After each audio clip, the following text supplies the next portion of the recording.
Hey YouTubians, it's Tony here from We Try Anything. The channel likes trying anything, so you don't have to.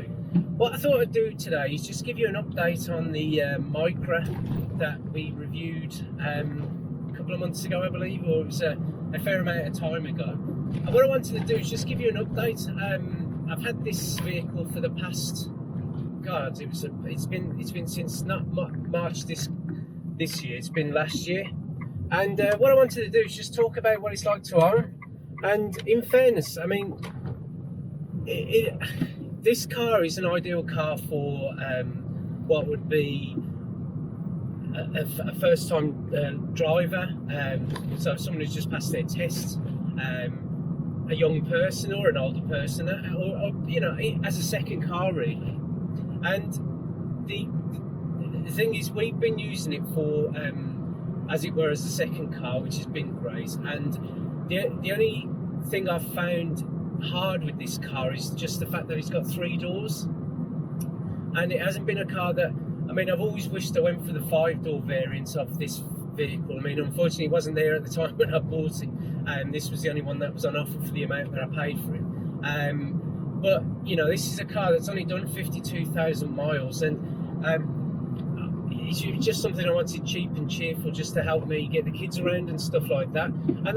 And that's why I thought I'd kind of just update you with the ownership of it, really. In terms of running the car, I've had very little go wrong with it, really. I've only had, well, I haven't had to replace tyres. I haven't had any form of issues with the sorry, this block's going really slow. Any issues with the engine or anything like that. The only one thing that's happened with this car in the year and a half I've had it, and the reason why I say a year and a half, because I mean, obviously we had 6 months of well, up to 6 months of lockdown and stuff like that, or at least it was locked down till about June, July, since March just gone. And I've only had one thing go wrong on it, and what was happening was that it was developing a squeak to the left-hand side of the vehicle, near the wheel area.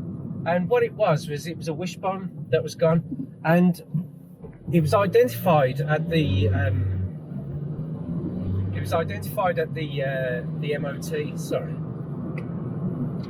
it was identified at the MOT part, and they said your wishbone's gone. I wasn't sure if it was going to be an MOT failure or whatever, and I just got them to change it. And yes, it resolved the issue, and also it flew through its MOT. So, in terms of reliability, that's the only thing that's really gone with it, really.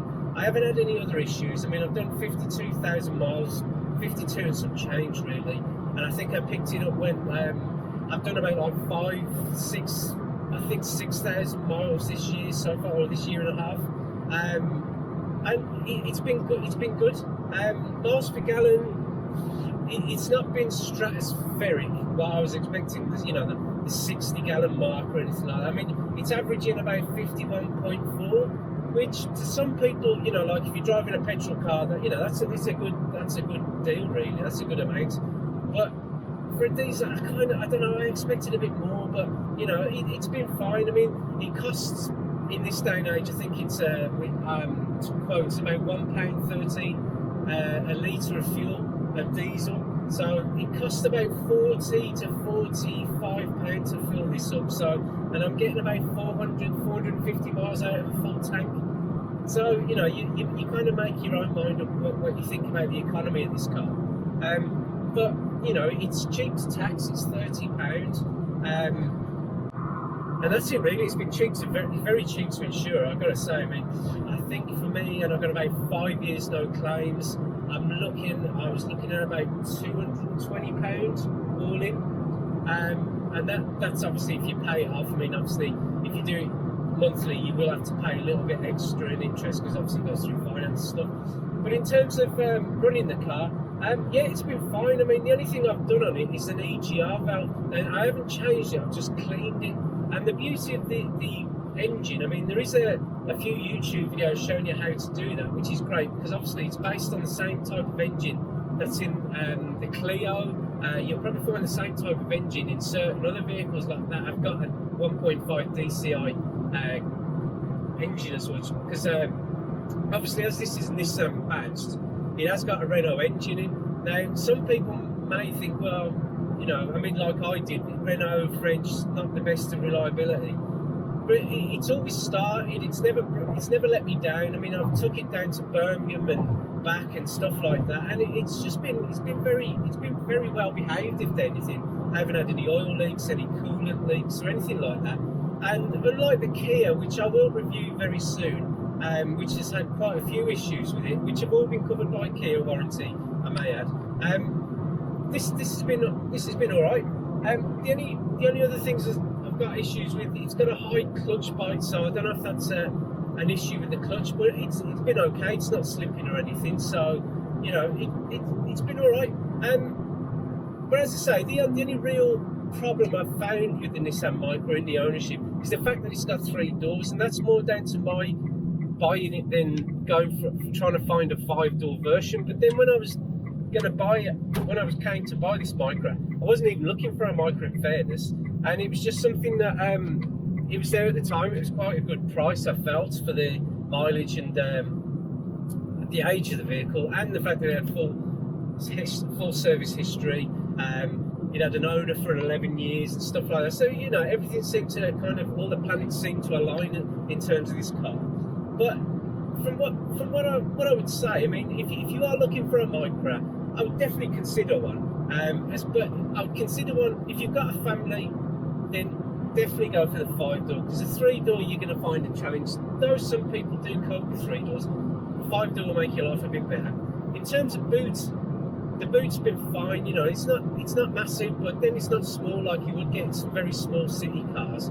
And you know, it has been quite a pleasure to own. I mean, I'll be honest with you, it's been more reliable than my wife's cars, which is like the Fiesta and the Kia, where we've had to use this. I mean, we were glad that we had this, because it's never let us down. How it behaves on the motorway, I'm doing 60, I'm going from 60 to 70. You know, it's got a nice overtake. It will overtake cars. It goes uphill okay.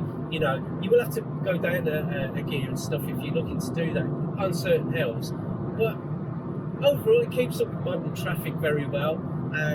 You know, it's quite smooth, and you know, it's quite planted for a car of this size, really. Some people might find the look of the Micra as a bit, like a bit Marmite, but I quite like it. You know, obviously the Duke gets its inspiration from this vehicle, and the Duke of this age. Again, you can see like it's like a bigger version of this Micra. And I gotta say, I mean, in terms of owning the car, I mean, it is a bit, you know, not to be sexist, it does seem a bit more feminine than it does blokey, but I don't know, I quite like the look of it. I mean, the size of it is ideal for parking, getting in and out of tight spaces, and, you know, getting into like a parking bay or anything like that, it's a doddle. And I'll be honest with you, I'm surprised that some people have parking sensors on it, because you don't need it, because where the window is, which is quite big for this car, is where the boot goes with just a little bit of extra. So it's easy to live with. I mean, this one's great where it's got this here. You know, I'll be honest with you, my next car, if I ever do get another car, I'd love to get one with a kind of a inbuilt-in Sat Nav, because this thing has saved my bacon a few times, especially when I'm looking around the northeast of where to go and I don't know where I'm going. It's been great. But in terms of ownership, for the year and a half, it's been good. It's been good. Would I buy another one? I would and I wouldn't. I would in terms of if it was a 5-door, definitely. 3-door, I'd probably steer away from it, because obviously I've got kids and stuff. But in terms of as a second car, it's been fine. And there you go, really. That's all I can say. You know, it's been quite cheap to run. It's been easy to live with. It's I've took it on a few road trips, and it's never let me down, really. Aircon works well. I don't know, there's nothing else to say. The only thing it has, I mean, it's gone up to 52 miles to the gallon average. So, you know, take what you will from the actual miles per gallon, because as I said, I was expecting it to be a bit more. But other than that, you know, it's been a good car. So I hope you like the little update on the Micra. I mean, we will be featuring the Kia Rio next on the, not next on the channel, but it will be the next car that we are going to review. And while this has been a comfortable car, the Kia Rio, it's obviously in another league because it's a bigger car and it's a lot more comfortable. But you know, this one on the road, it's been great. So thank you for watching this video. You know, if you like the video, then please click on the old like button. It does help the channel. Subscribe if you want to see more videos coming from the We Try Anything channel. And thank you for watching this video, and we look forward to seeing you next time. Goodbye.